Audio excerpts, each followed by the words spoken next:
Welcome to my YouTube channel HR educational hub. মৰমৰ ছাত্ৰ ছাত্ৰীসকল, আজি আমি অসম জাতীয় বিদ্যালয়ৰ সপ্তম শ্ৰেণীৰ মানে ক্লাছ 7ৰ যেটো গণিতৰ চেপ্টাৰ 1 সংখ্যা বা নাম্বাৰছ হেতু অনুশীলনী 1A যেটো আছে হেতু 7 নম্বৰৰ পৰা বাকি যিকেটা আছে গুটেইকেটা কোৱেশ্চন আজি আমি আলোচনা কৰিম। ইয়াৰ আগৰ ভিডিঅ'টোত আমি কোৱেশ্চন নম্বৰ 1 ৰ পৰা 6 লৈ আলোচনা কৰিছো। যদি তোমালোকে চোৱা নাই তেতিয়াহলে ভিডিঅ'টো চাই লোৱা। So 7 নম্বৰ যেটো প্ৰশ্ন আছে সেই প্ৰশ্নটোত কি কৈছে a = 16 b = -22 c = 18 হলে তলৰ ধৰ্মকেটা সত্যাপন কৰা। এটা আমাৰ কেটামান ধৰ্ম দিয়া আছে, সেই ধৰ্মবোৰ আমি a b আৰু c মানৰ কাৰণে এটো আমি প্ৰমাণ কৰিব লাগে। এতে সোৱা a + b = b + a এই যেটো বিধি এই বিধিটোক আমি কি বুলি কও, এই বিধিটো হৈছে বিনিময় বিধি। তো ইয়াতে যিকেটা a b আৰু c ৰ যিকেটা ভ্যালু দিয়া আছে সেই ভ্যালু কেটাৰ কাৰণে এই বিনিময় বিধিটো প্ৰযোজ্য হয় নে নহয় হেতু আমি পৰীক্ষা কৰিব লাগে।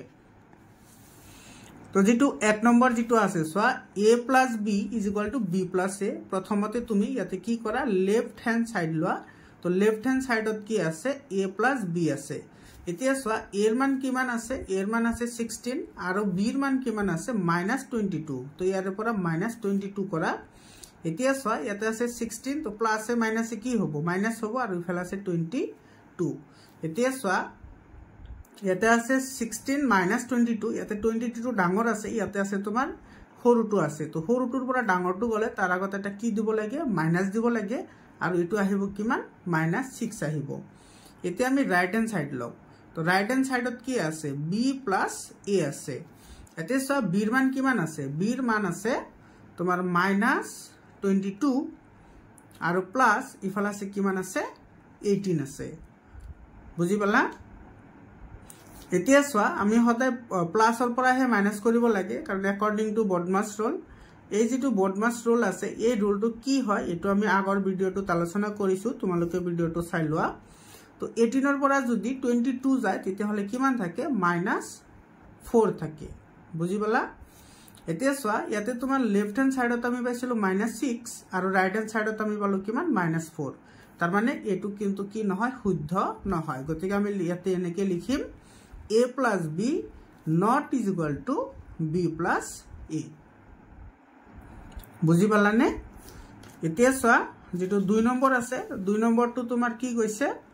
2 নম্বৰটোত আছে তোমাৰ a + b + c। তো ইয়াতেও তুমি লেফট হ্যান্ড সাইড লোৱা। তো লেফট হ্যান্ড সাইডত আছে a + b, এটো তোমাৰ ব্ৰ্যাকেটত আছে +c। এতিয়া তুমি a ৰ মান বহাই দিয়া, a ৰ মান আছে কিমান 16, b ৰ মান আছে কিমান -22 আৰু এটো তুমি ব্ৰ্যাকেটত ৰাখিব লাগিব আৰু +c, c ৰ মান কিমান আছে 18 আছে। এতিয়া তুমি ইয়াতে সোৱা 16 আছে আৰু প্লাস এ মাইনাস এ কি হ'ব -22 আৰু ইফালে আছে +18। এতিয়া তোমাৰ 16 ৰ পৰা 22 গলে কিমান থাকে, ইয়াতে -6 থাকে আৰু ইফালে আছে তোমাৰ প্লাস কিমান 18। এতিয়া সোৱা ইয়াতে 18 টো পজিটিভ আছে আৰু এটো নেগেটিভ আছে, তো এটোৰ পৰা এটো মাইনাস হ'ব। তো 18 ৰ পৰা যদি তোমাৰ 6 যায় তেতিয়াহলে কিমান থাকিব, ইয়াতে থাকিব 12। ইয়াৰ পিছত তুমি ৰাইট হ্যান্ড সাইড লোৱা। তো রাইট হ্যান্ড সাইডত কি আছে a + ইয়াতে b + c, ইয়াতে b + c টো ব্র্যাকেটত আছে। তো a ৰ মান কিমান আছে 16 আছে প্লাস ইয়াতে b ৰ মান আছে কিমান -22 আৰু c ৰ মান আছে কিমান 18। এতিয়া সোৱা ইফালে আছে তোমাৰ 16, ইফালে আহিব প্লাস, ইয়াতে সোৱা 18 ৰ পৰা তুমি যদি 22 মাইনাস কৰা তেতিয়াহলে তুমি কিমান পাবা -4 পাবা। বুজি পালা? এতিয়া তুমি সোৱা এটো 16 প্লাস এ মাইনাস এ কি হ'ব, মাইনাস হ'ব 4 আৰু ইফালে আহিব 16 ৰ পৰা যদি 4 যায় তেতিয়াহলে কিমান থাকে, এটো 12 থাকে। তাৰ মানে কি পালো আমি, এটো পালো লেফট হ্যান্ড সাইড আৰু ৰাইট হ্যান্ড সাইড দুটা একে হৈছে। গতিকে আমি লিখিব পাৰো a + b + c = a + b + c। এটো হৈছে এৰে আনসাৰ। বুজি পালা? আৰু পিছত তোমাৰ 3 নম্বৰটো সোৱা। 3 নম্বৰত কি কৈছে a + 0 = a। একেবাৰে ইজি হয়। এটো লেফট হ্যান্ড সাইড লোৱা। এটো আছে তোমাৰ a + 0 = a। এটো সোৱা a + 0। তো ইয়াতে a ৰ মান আছে কিমান 16 আছে। তো 16 + 0 = কিমান হ'ব, = 16 হ'ব, কাৰণ 16 ৰ লগত 0 প্লাস কৰিলে 16 থাকিব। আৰু 16 টো কি হয়, এটো a ৰ মান হয় ইজ ইকুয়াল টু কি পালো a পালো তার মানে এটো হল কি রাইট হ্যান্ড সাইড দেয়ারফর আমি কি লিখিব পাৰো a plus 0 is equal to a এটো আমি সত্যাপন কৰিলো বুজি পালা এৰ পিছত চাও আমি তাৰ পিছত কি কৈছে তাৰ পিছতটো আছে তোমাৰ যেটো 4 নম্বৰ আছে 4 নম্বৰত কি কৈছে চোৱা এটো আছে 0 plus b is equal to 0 এতে চোৱা যেটো লেফট হ্যান্ড সাইড লো আগতে লেফট হ্যান্ড সাইডত আছে তোমার 0 plus b এতে 0 লিখা প্লাস আর b এর মান কিমান আছে b এর মান আছে -22 তো এটোর ভ্যালু কিমান আহিব প্লাস মাইনাস মাইনাস এটা আহিব -22 আর ইফালে রাইট হ্যান্ড সাইডত কি আছে রাইট হ্যান্ড সাইডত 0 আছে এতে এটো যদি 0 আছে তেতিয়া হলে তো নহয় তার মানে এটো কি হবো 0 plus b এটো নট ইজ ইকুয়াল টু কি হবো 0 হবো মানে এটো শুদ্ধ নহয় এর পিছত আছে সোয়া যেটো 5 নম্বৰ আছে 5 নম্বৰত কি কৈছে a minus b not is equal to b minus a তো ইয়ারে তুমি লেফট হ্যান্ড সাইড লোৱা লেফট হ্যান্ড সাইডত আছে কি তোমার a minus b এর মান আছিল কিমান 16 আর ইফালে আহিব মাইনাস আর ইফালে b এর মান আছে -22 বহাই দিয়া ইফালে 16 ইতে মাইনাসে মাইনাসে কি হবো এটো প্লাস হবো তো +22 ইতে তুমি এটো প্লাস কৰি দিয়া এটো কিমান আহিব 38 আহিব এটো 2 আৰু 6 8 হল আর 2 আর 1 কিমান হল 3 38 হল এর পিছত রাইট হ্যান্ড সাইড ল রাইট হ্যান্ড সাইড ললে কি হবো সাথে b এর মান আছে কিমান -22 আর এর মান আছে কিমান এর মান আছিল তোমার 16 তো এটা আহিব মাইনাস এতে যেহেতু দুইটা মাইনাস আছে গতিকে এটোৰ আনসার আহিব মাইনাস তো এটা আহিব -38 সো এফালে আছে +38 আর এফালে আছে -38 তো দুইটা একে নহয় তো দেয়ারফর আমি লিখিব পাৰো a minus b এটো not is equal to b minus a এটো আমাৰ সত্যাপন কৰা হৈ গল এতিয়া 6 নম্বৰ টু সোৱা 6 নম্বৰত কি কৈছে এটো তুমি লেফট হ্যান্ড সাইড লোৱা লেফট হ্যান্ড সাইডত কি আছে এটো a minus b এটো ব্র্যাকেটত আছে -c এটো ভ্যালু কেটা পুট কৰি দিয়া a এৰ মান আছে 16 আৰু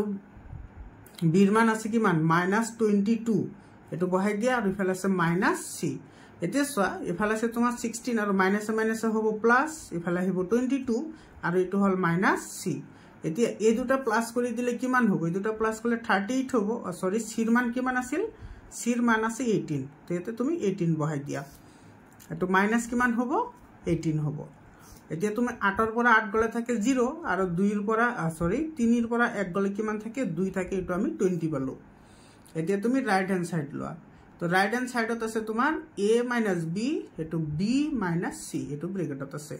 তো এর মান কিমান আছে 16 আছে মাইনাস b এর মান আছে তোমার -22 minus c c এর মান কিমান আছে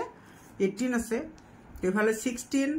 মাইনাস এটা সব দুটাতে মাইনাস আছে তো এটো কি হবো এটো মাইনাস আহিব আর এটো হবো -38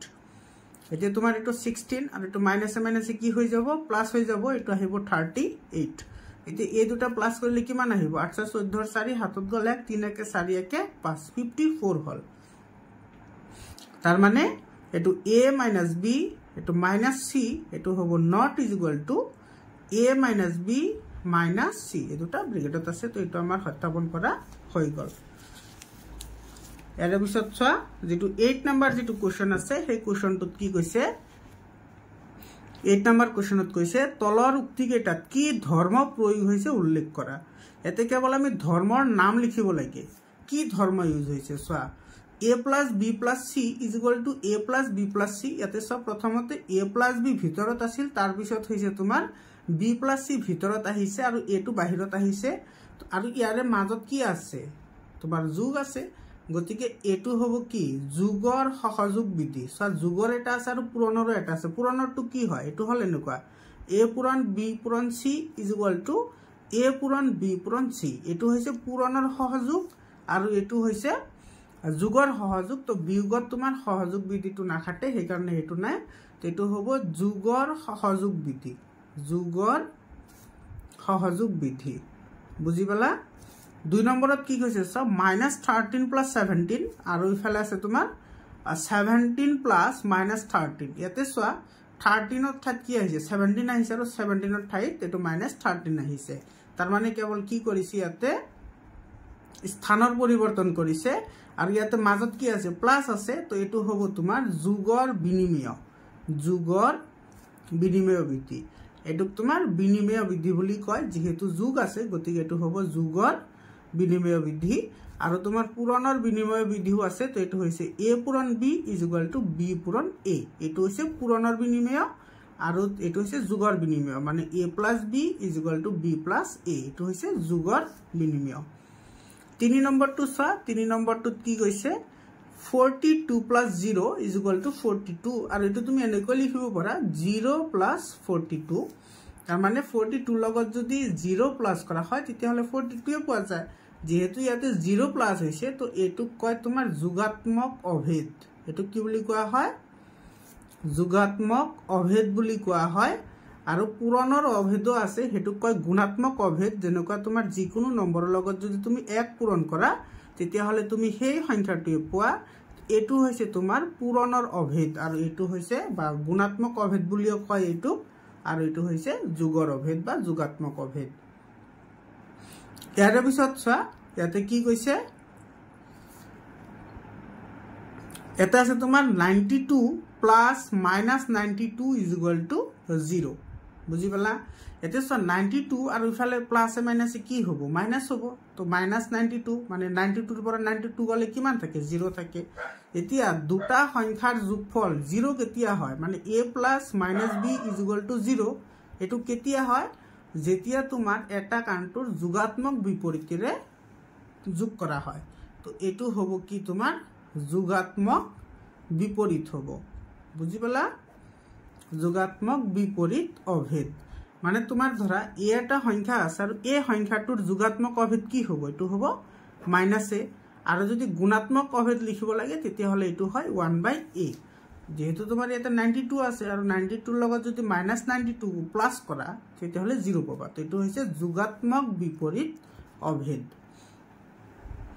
এৰ পিছত 5 নম্বৰটো চোৱা 5 নম্বৰত কি কৈছে এটা আছে তোমাৰ -16 + 39 এটা অখণ্ড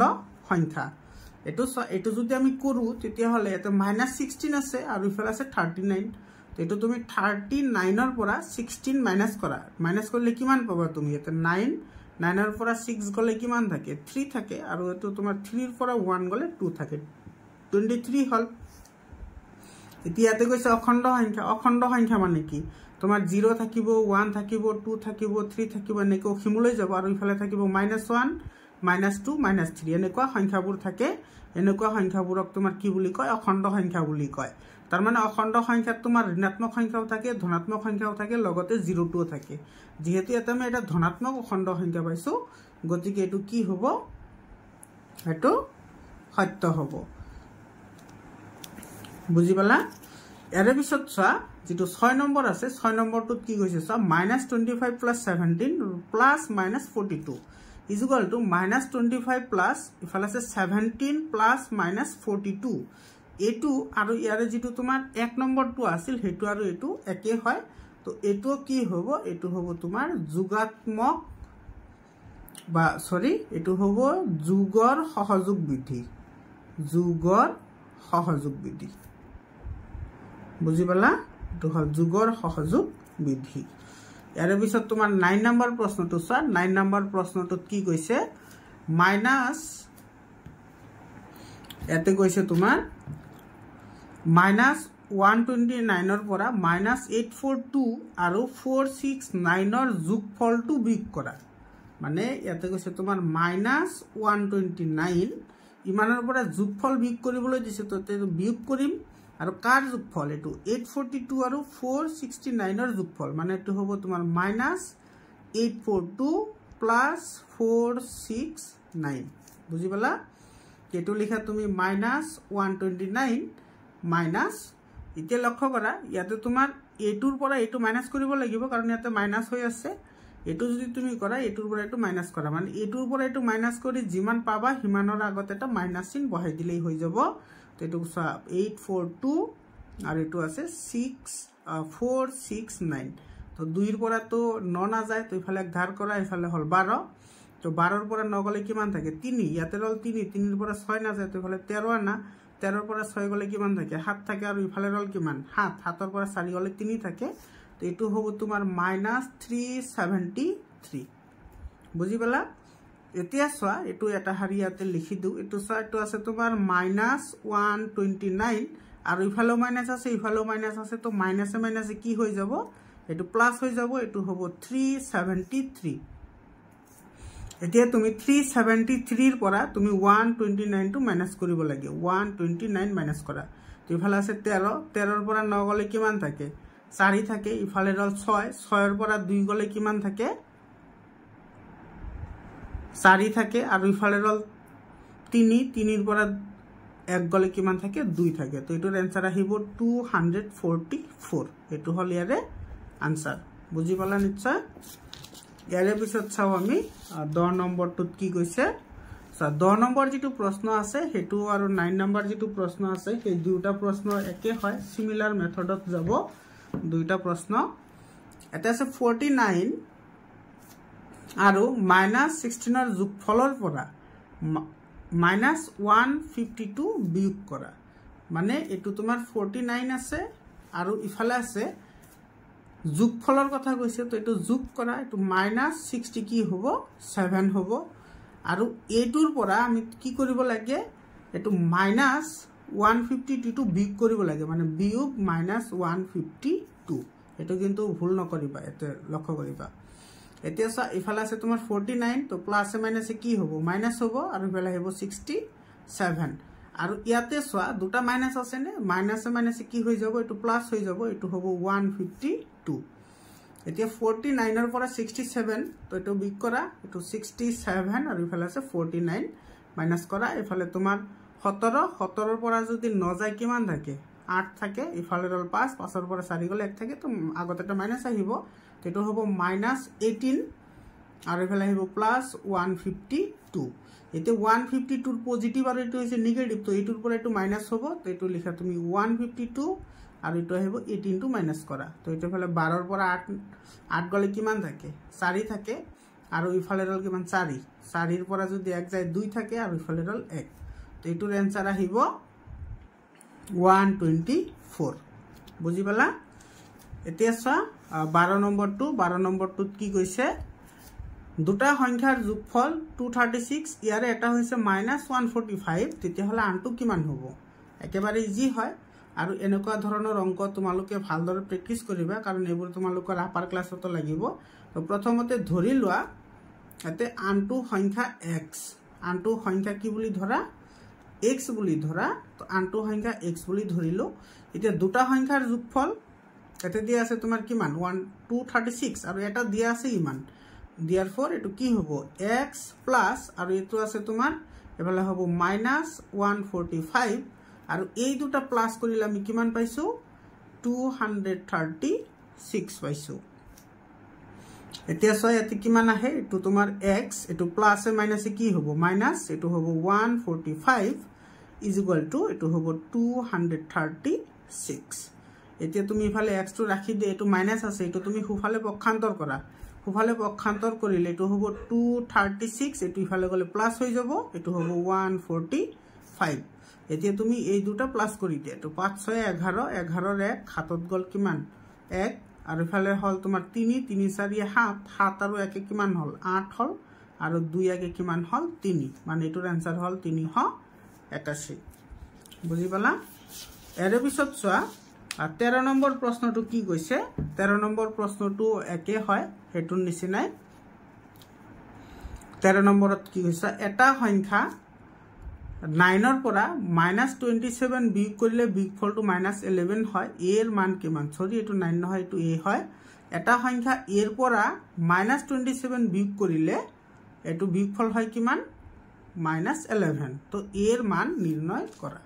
একেবাৰে ইজি হয় এটো আগৰটোৰ নিচিনাই হয় আগৰটোৰ মেথডতে যাব এটো সা এৰ পৰা ইমান বিয়োগ কৰিলে তো এটো সা a মাইনাস আৰ ইফালে হেব -27 যেহেতু বিয়োগৰ কথা কৈছে আৰু বিয়োগফল পোৱা গৈছে কিমান -11 এতিয়া তুমি ইয়াৰ পৰা a এর মানটো ওলাব লাগে তো সা a ইফালে হেব মাইনাসে মাইনাসে প্লাস ইফালে হেব 27 -11 এতিয়া তুমি ইয়াৰ পৰা a এতে সা ইয়াতে আছে তোমাৰ কি পজিটিভ আছে তো এটো তুমি হুফালে পক্ষান্তৰ কৰা এটো নেগেটিভ হৈ যাব মানে -11 এটো ইফালে গলে হ'ব -26 7 এতিয়া তোমালোকক মই কেৱল পক্ষান্তৰৰ কথা কৈ আছো এটো কেৱল পক্ষান্তৰ নহয় আৰু এটা আছে তোমাৰ লেফট হ্যান্ড সাইড আৰু ৰাইট হ্যান্ড সাইডত তোমাৰ যোগ কৰিও পোৱা যায় যেনেকুৱা ধৰা এটো এনেকৈ লিখিব পাৰা 27 -11 আছে যেহেতু ইয়াৰ পৰা আমাৰ এৰ ভ্যালুটো লাগে 27 টো না লাগে তো 27 টো ইয়াৰ পৰা গুছাব লাগিব তো ইয়াৰ পৰা গুছাবলৈ হলে আৰু এটা তুমি কি কৰা -27 কৰা both সাইড কৰিব লাগিব তো ইফালেও মাইনাস কি আহিব 27 আহিব তো এটো ক্যান্সেল কৰি থাকিব তোমাৰ এৰ মান আৰু ইফালে আহিব -38 আহিব তো তুমি এনেকৈ কৰিব পাৰা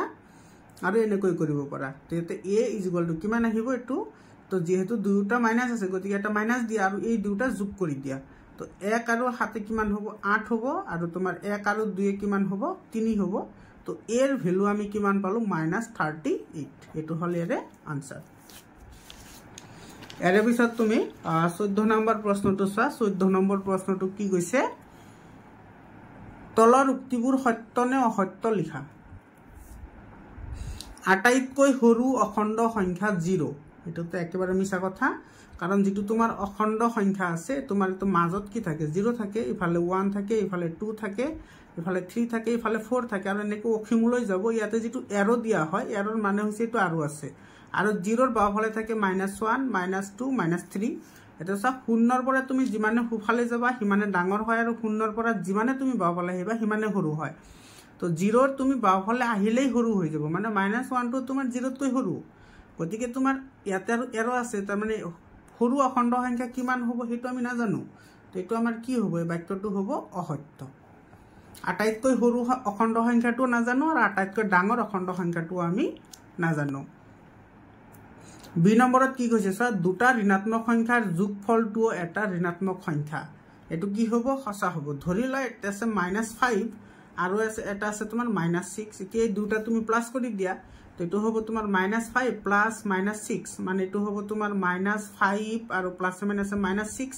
এটা হ'ব -11 সো সংখ্যা দুটা মাইনাস আছিল গতিকে হতৰ যোগফল কি হত আহিছে আৰু মাইনাসত আহিছে মানে ঋণাত্মক হৈছে গতিকে এই বাক্যটো কি হ'ব সত্য হ'ব বুজি পালা ইয়াৰ পিছত তুমি সি নম্বৰটো চা সি নম্বৰত কি কৈছে -17 গ্ৰেটাৰ দেন -11 এটো চা ইফালে আকৌ মই এটো আকি দিছো ইফালে হৈছে 0 1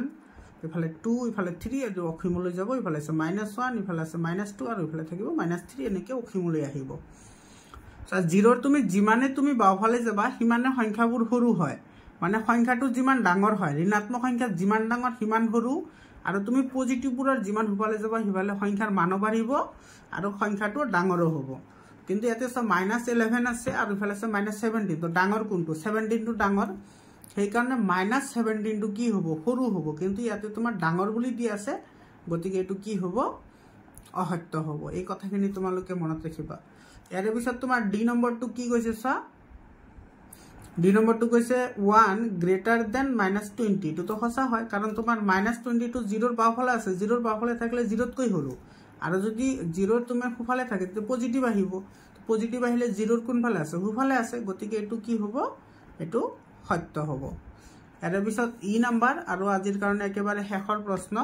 তোমালোকে ক্লাস 6 ৰ পৰা 10 লৈকে সায়েন্স আৰু ম্যাথছৰ যিকোনো ধৰণৰ অনুশীলনীৰ আনসাৰ পাবলৈ এটো সায়েন্স এন্ড ম্যাথছ যিকোনো ধৰণৰ অনুশীলনী আৰু যিকোনো ধৰণৰ সমস্যাৰ কাৰণে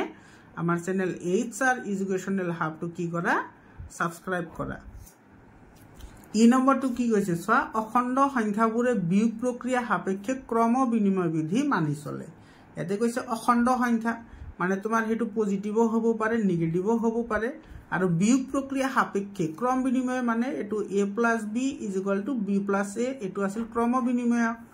আৰু ইয়াতে কৈছে বিয়োগ প্ৰক্ৰিয়া মানে a - b = b - a হয় নে নাই এটো তো কেতিয়াও নহয় কোনো সংখ্যাৰ ক্ষেত্ৰতে তোমাৰ